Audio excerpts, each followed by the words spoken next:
Matthew 9. And he entered into a ship, and passed over, and came into his own city. And behold, they brought to him a man sick of the palsy, lying on a bed. And Jesus, seeing their faith, said unto the sick of the palsy, Son, be of good cheer, thy sins be forgiven thee. And behold, certain of the scribes said within themselves, This man blasphemeth. And Jesus, knowing their thoughts, said, Wherefore think ye evil in your hearts? For whether is easier to say, Thy sins be forgiven thee, or to say, Arise and walk? But that ye may know that the Son of Man hath power on earth to forgive sins. Then saith he to the sick of the palsy, Arise, take up thy bed, and go unto thine house. And he arose, and departed to his house. But when the multitude saw it, they marveled, and glorified God, which had given such power unto men. And as Jesus passed forth from thence, he saw a man named Matthew sitting at the receipt of custom. And he saith unto him, Follow me. And he arose, and followed him.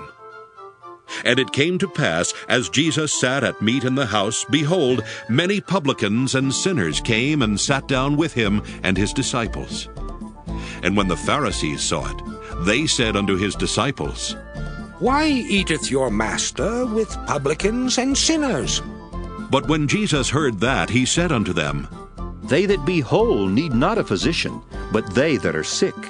But go ye and learn what that meaneth. I will have mercy and not sacrifice. For I am not come to call the righteous, but sinners to repentance. Then came to him the disciples of John, saying, Why do we and the Pharisees fast oft, but thy disciples fast not? And Jesus said unto them, Can the children of the bride chamber mourn, as long as the bridegroom is with them? But the days will come, when the bridegroom shall be taken from them, and then shall they fast. No man putteth a piece of new cloth unto an old garment, for that which is put in to fill it up taketh from the garment, and the rent is made worse. Neither do men put new wine into old bottles, else the bottles break, and the wine runneth out, and the bottles perish. But they put new wine into new bottles, and both are preserved. While he spake these things unto them, behold, there came a certain ruler, and worshipped him, saying, My daughter is even now dead, but come and lay thy hand upon her, and she shall live.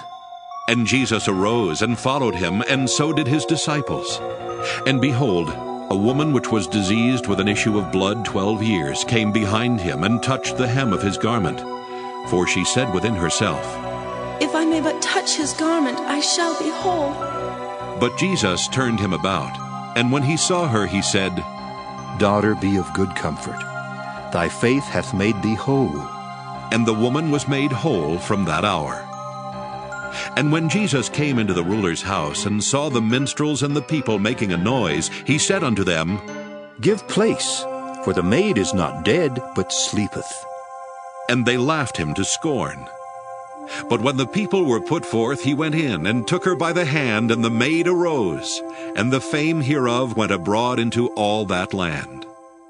And when Jesus departed thence, 2 blind men followed him, crying and saying, Thou Son of David, have mercy on us. And when he was come into the house, the blind men came to him, and Jesus saith unto them, Believe ye that I am able to do this? They said unto him, Yea, Lord. Then touched he their eyes, saying, According to your faith be it unto you. And their eyes were opened. And Jesus straitly charged them, saying, See that no man know it. But they, when they were departed, spread abroad his fame in all that country. As they went out, behold, they brought to him a dumb man possessed with a devil. And when the devil was cast out, the dumb spake, and the multitudes marveled, saying, It was never so seen in Israel. But the Pharisees said, He casteth out devils through the prince of the devils. And Jesus went about all the cities and villages, teaching in their synagogues, and preaching the gospel of the kingdom, and healing every sickness and every disease among the people. But when he saw the multitudes, he was moved with compassion on them, because they fainted and were scattered abroad, as sheep having no shepherd. Then saith he unto his disciples, The harvest truly is plenteous, but the laborers are few. Pray ye therefore the Lord of the harvest, that he will send forth laborers into his harvest.